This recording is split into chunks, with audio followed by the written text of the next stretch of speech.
Engana-se quem pensa que a filosofia é um auxílio que os estudantes e os praticantes da filosofia têm para melhorar a sua forma de pensar. O pensamento é uma herança atávica, é uma coisa que nós trazemos desde o tempo da caverna, dos tempos da caverna, e a qualidade e a natureza desses pensamentos varia de pessoa para pessoa. A filosofia, na verdade, ela tem um objetivo maior que é nos auxiliar através de questionamentos a entender o mundo que nos cerca, as situações pelas quais passamos e os porquês disso aí.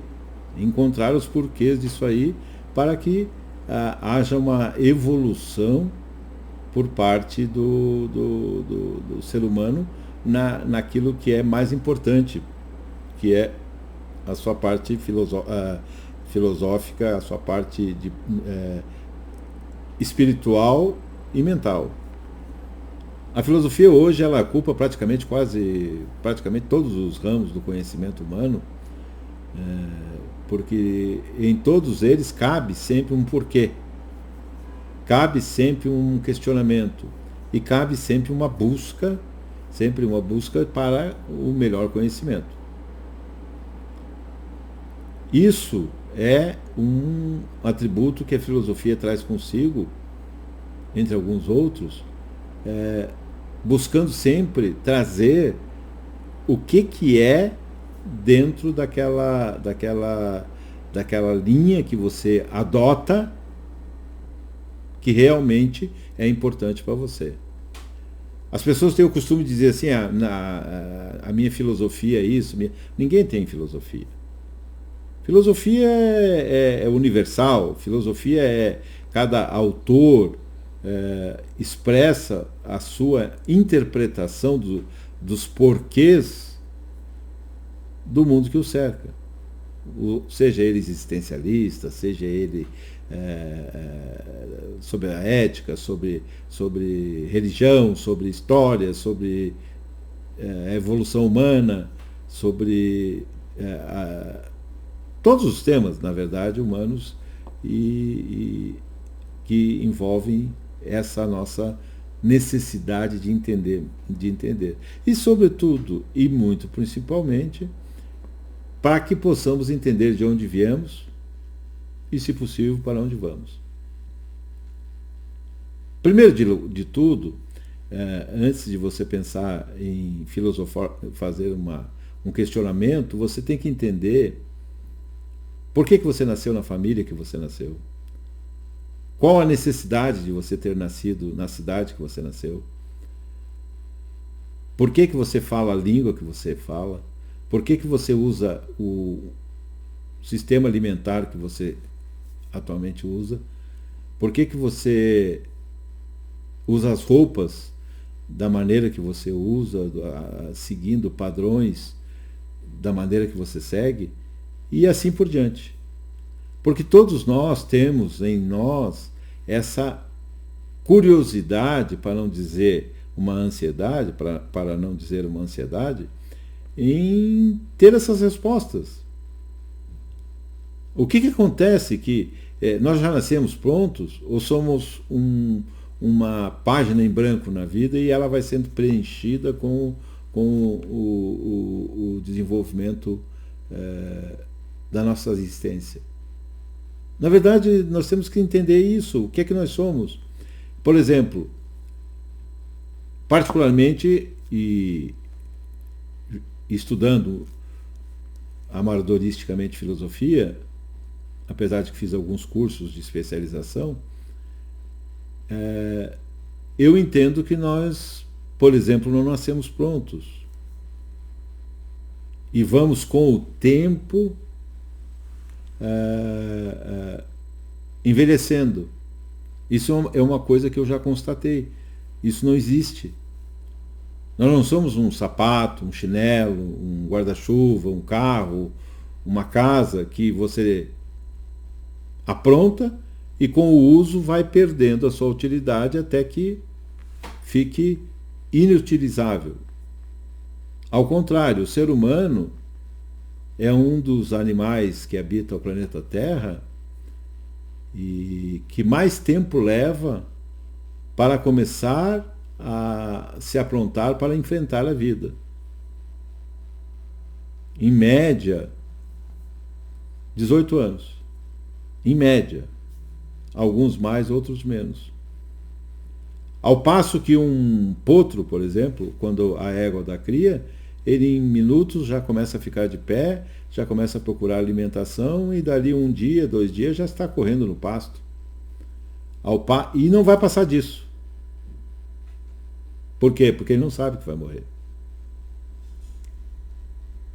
Então, quando se procura falar da velhice, que as pessoas vão envelhecendo e vão perdendo a sua capacidade de entendimento, a sua capacidade de produção de intelecto, é preciso tomar muito cuidado, porque, na verdade, nós continuamos sempre nos aprontando e aprendendo para o dia final, para a hora de ir embora. Assim como nascemos de uma forma que quem decide não somos nós, né? São nossos pais, em tese são nossos pais, e quando saímos desse plano, quando nós nascemos para a outra vida, que eu acredito que exista, muitos não acreditam, também nós não escolhemos nem a data, nem a hora, nem o modo como faremos essa passagem. Isso tem muito a ver com o que está acontecendo hoje, nessa mudança que está havendo no mundo. Queiramos ou não, o mundo nunca mais vai ser o mesmo, nunca mais. Apesar de nós já termos passado crises, situações epidemiológicas e sanitárias muito piores, como no caso da peste negra ou da gripe espanhola, esse momento agora, com a tecnologia de informação que existe, com a rapidez nas informações, com a rapidez da medicina em fazer exames, em buscar soluções, e com as dificuldades que a medicina ainda enfrenta, principalmente na área de química e bioquímica, para a produção de vacinas, para a produção de remédios, na área farmacológica, isso transformou nossa existência. E é algo que nós temos que aprender. É algo que nós vamos ter que nos adaptar. E para que possamos entender isso, a filosofia é fundamental nessa hora. Eu não falo aqueles chamam de filósofos clássicos. Eles não são filósofos clássicos. O que é clássico? É porque é velho? Não. Tem muita coisa que é velha e não é clássica. Não faz parte de nada. Mas aqueles filósofos que iniciaram lá com o Tales de Mileto e continuam hoje com pessoas como Mário Sérgio Cortella, como Marilena Chauí e outros grandes filósofos do mundo, mas falando desses brasileiros, como o professor Oswaldo Giacoya Júnior, que continuam pensando o mundo, entendendo o mundo, entendendo as pessoas. A própria psicanálise, implantada pelo Sigmund Freud, ela é uma parte da filosofia. Ele é considerado também um filósofo. Assim como Karl Marx, que muito embora o problema dele fosse estudado na área das ciências sociais, ele era um filósofo. Por quê? Porque ele questionou alguma coisa. Certo ou errado, eu não estou falando aqui que ele estava... não vou entrar nesse detalhe político das ideias e do conhecimento do Karl Marx, do amigo dele, o Engels. Mas a verdade é que eles são filósofos. E na época deles, eles foram fundamentais para que a humanidade passasse a entender-se melhor. E agora, nesse momento de pandemia, nesse momento de crise, não só da pandemia, porque a pandemia hoje é o problema maior, porque se atingir pessoas idosas ou pessoas com outras doenças sérias, pode matar. Graças a Deus, ou graças ao todo de tudo, isso está acontecendo e vai acontecer com poucas pessoas, lamentavelmente com os mais velhos, de quem nós esperamos muito da experiência e dos conhecimentos acumulados. O grande problema que existe é que o jovem considera as ideias dos mais velhos arcaicas, e os mais velhos consideram que as suas ideias são as certas. A partir do momento que ambos entrarem em consenso e entenderem que um pode ajudar o outro aprendendo, a conhecer melhor o mundo que o cerca, ambos estarão certos. O jovem, com sua potência, com a sua capacidade, com o tempo que tem pela frente de vida, salvo algum acidente de percurso, e os mais velhos com aquilo que viram, com aquilo que acumularam durante a vida, por mais iletrado que pode ser, eu ia falar ignorante, me perdoe, por mais iletrado que possa ser o cidadão ou a cidadã, ele tem na sua bagagem uma fonte de conhecimentos adquiridos pelo empirismo, que é uma forma de entendimento, o científico e o empírico. O empírico vem de experiência, vem de viver aquelas situações. Ele tem muito a ensinar e a passar para a nova geração. Não se pode desprezar assim, simplesmente dizendo que o sujeito está gagá, que o sujeito já não tem. Claro que vai chegar num ponto em que o preparo para a passagem para outra existência vai retirando o cidadão desse mundo. E a partir desse momento ele passa a esquecer mais das coisas, ele passa enfim, a viver no outro lado mais do que aqui. Né?